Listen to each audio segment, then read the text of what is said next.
नमस्कार दोस्तों, आप सभी मित्रों का मेरे YouTube चैनल रियल कहानियाँ 2.0 पर स्वागत है। आप मेरे चैनल पर नए हैं तो कृपया मेरे चैनल को सब्सक्राइब करें। तो चलिए कहानी शुरू करते हैं। भूख, प्यास, नींद और आस 4 बहनें थीं। चारों बहनें लड़ते झगड़ते न्याय के लिए राजा के पास पहुंचीं। चारों ने अपने अपने बड़े होने का दावा किया। सबसे पहले राजा ने भूख से पूछा, क्यों बहन, तुम कैसे बड़ी हो?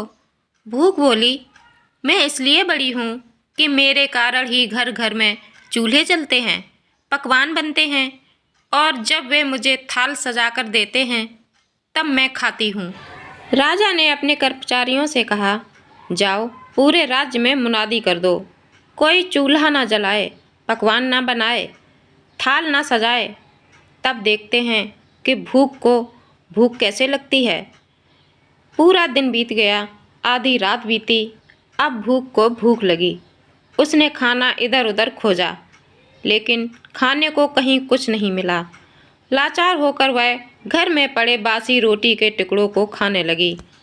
प्यास ने देखा तो वह दौड़ी दौड़ी राजा के पास पहुंची और बोली, राजा राजा, भूख हार गई, वह बासी टुकड़े खा रही है, इसलिए मैं उससे बड़ी हूँ।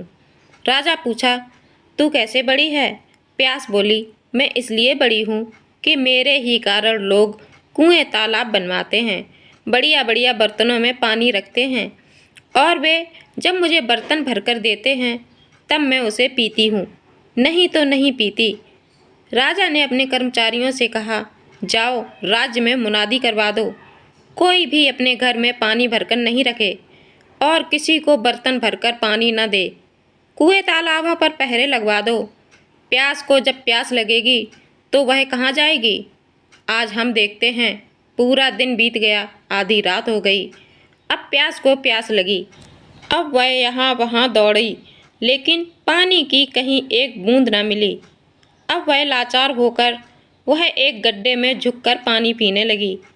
तभी नींद ने देखा तो वह दौड़ी दौड़ी राजा के पास पहुँची और बोली, राजा राजा, प्यास हार गई, वह गड्ढे का गंदा पानी पी रही है, वास्तव में बड़ी तो मैं हूँ। राजा ने पूछा, तुम कैसे बड़ी हो? नींद बोली, मैं इसलिए बड़ी हूँ कि लोग मेरे लिए पलंग बनवाते हैं, गद्दे भरवाते हैं और जब वह मुझे बिस्तर पर बिस्तर बिछाकर देते हैं तब मैं सोती हूँ, नहीं तो सोऊं नहीं।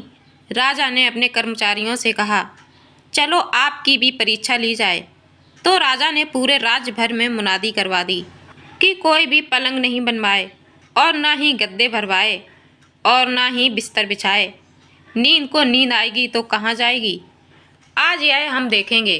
पूरा दिन बीत गया, आधी रात बीत गई, नींद को अब नींद आने लगी।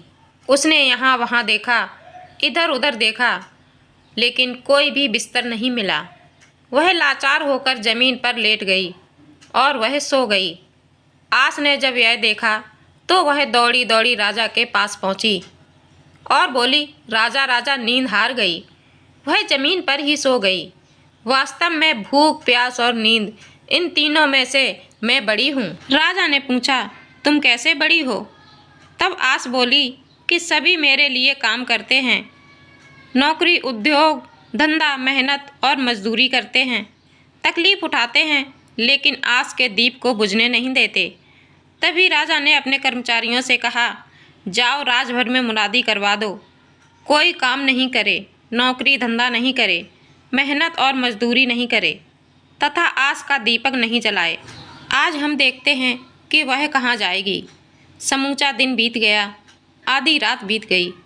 आस को आस लगी, वह यहाँ वहाँ गई, लेकिन सिर्फ एक कुम्हार टिमटिमाते दीपक के प्रकाश में काम कर रहा था और आस वहाँ जाकर टिक गई। और राजा ने देखा कि उसका दिया सोने का तथा कंचन का महल बन गया। इस प्रकार आस जीत गई। राजा ने उसे बड़ा बताकर उसे बहुत इनाम भी दिया। तो दोस्तों, हमें कमेंट करें और बताएं कि आपको यह कहानी कैसी लगी। यदि यह कहानी आपको अच्छी लगी हो तो कृपया इसे लाइक और शेयर ज़रूर करें। इस कहानी को पढ़ने के लिए बहुत बहुत धन्यवाद। आपका दिन मंगलमय हो।